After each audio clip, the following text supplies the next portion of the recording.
What's good, guys? Today we're going to be going over the ratio test. So the first thing that you need to know about the ratio test is this thing that I've written in green. This is everything you need to know about it, minus like how to do it. Actually, this is all the formula sort of part of it, and basically whenever you get when you get an answer, an L from doing this, um, it tells you, how you even interpret that. So in blue, I've done a sort of like a problem, like a practice problem for you guys. So yeah, I mean you can pause and sort of like follow my steps as I did here. One thing that you always do with these is you never like divide. Like this a to the n plus 1 might as well just be written as a to the n plus as a n plus 1 times 1 over a n, because you always just times it by the reciprocal and cancel stuff out. Like 5n plus 1 divided by 5n is just 5. And with factorials, since this is bigger, the factorial up here just cancels out and it just ends up being this. So like if I had like an n factorial times n plus 1 factorial, I cancel out the factorials and I'm just left with n plus 1, and I just write the bigger one. So that's essentially what I did there. So let's go move on to another problem.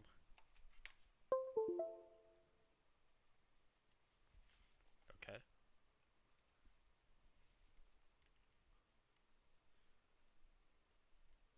Okay. So knowing the formula is limit n approaches infinity of a to the n, or of a n plus 1 over a n, in your absolute value, because you cannot do this. You can't do this with any negatives. Um, there should be no negatives in your answer, like at all, unless it's negative over a negative, which will never happen. Um, and then yeah, this equals your limit, and then you interpret your limit. So this is a to the n. This 3n over n to the 6 is a to the n. So let's just rewrite this in terms of our limit. So 3 to the n plus 1, or a n plus 1 of the top here, is you just add wherever your n is, you put parentheses around it and add 1 to it. So yeah. And then here, I don't do n to the 6 plus 1, I do n plus 1 to the 6. The plus 1 has to stay with the n. Anything that happens to the n also happens to the 1. Okay, and then you multiply by the reciprocal of this, because when you divide by a fraction, you multiply by its reciprocal. Okay, and now you want to cancel these out. So this will cancel out the n up here, and then you just multiply straight across.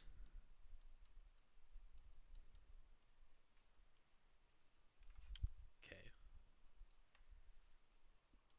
3n6 over n plus 1, 6. And you should know, just by limits at infinity at this point.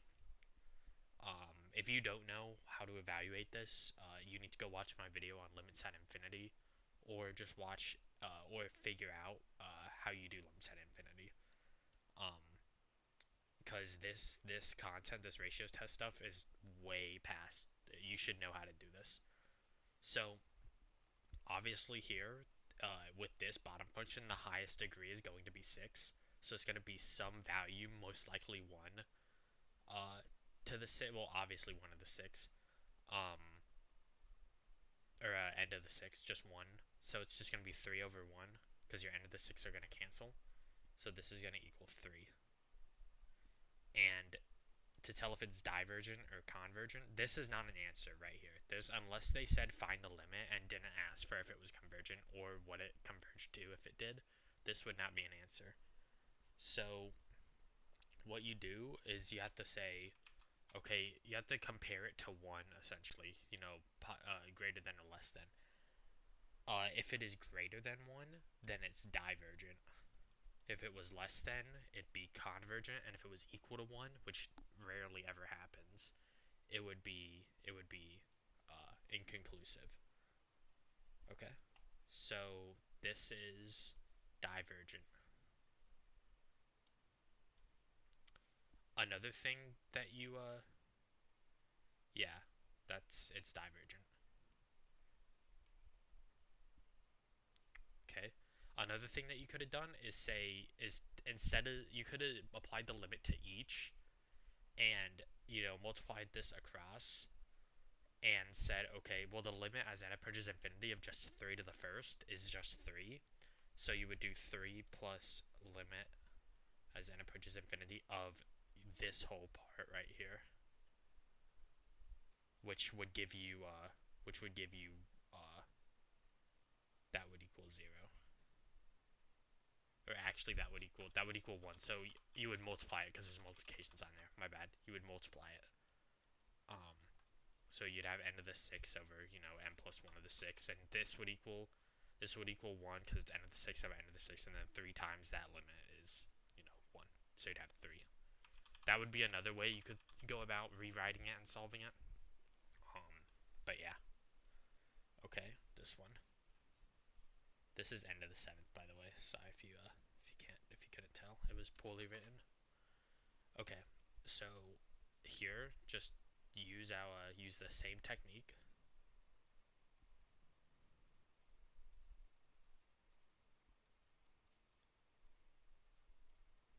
times n to the factorial times n to the 7th.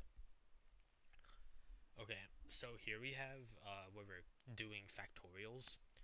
So one thing to know about a factorial is if you don't know how to simplify factorials, they look really intimidating because they don't really follow any sort of norm.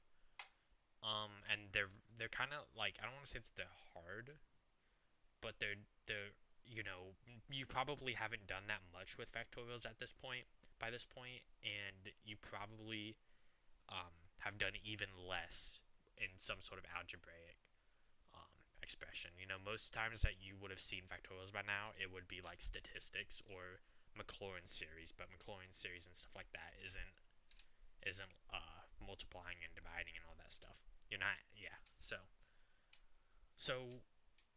to simplify this, essentially just X out these and then realize that when you have something like n plus 1 factorial, it's just this is essentially n plus 1 times like n like I don't know how to describe this.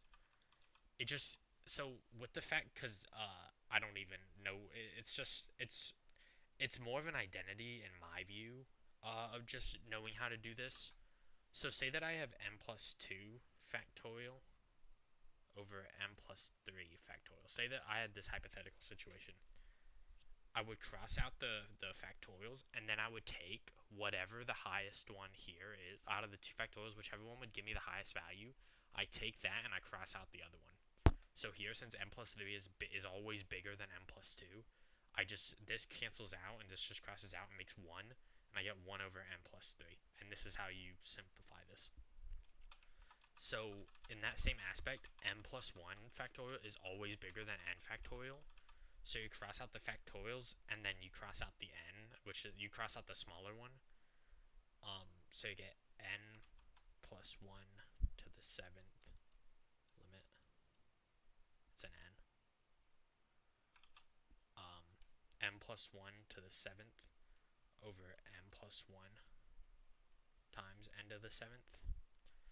And here you could either cross out these n plus 1s and get n to plus 1 to the 6 over n to the 7th, and that would give you 0, which is the answer, which will give you the limit. Or you could literally just look at this and say, you could distribute in a way and say, oh, okay, this is n to the 8th, which is going to be bigger then the highest degree here, which would be n to the seventh. So you could say, oh, it's sort of like a little bit of like in a way it's like a comparison test where like you see like, oh, I have n squared over n cubed. Well, this is just equal to 1 over n. It's a lot like that in the it's a lot like that. So this is just this equals 0, and L because because 0 is less than 1, this series converges. The three dots right here mean therefore. So yeah, this would be how you would write that. Ratio test is like probably the single most important test that you will do for finding convergence and divergence.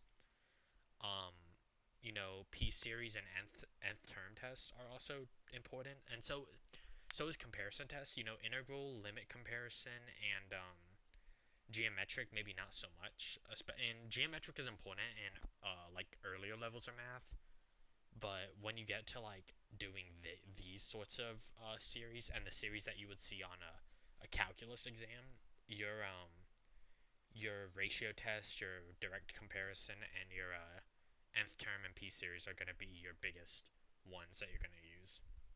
So I'll do videos on p series and an nth term test and direct comparison test throughout, just from now on, for until I finish them. Um, but yeah, just know that this test is not probably this is the most important test in calculus for finding these um, for finding convergence.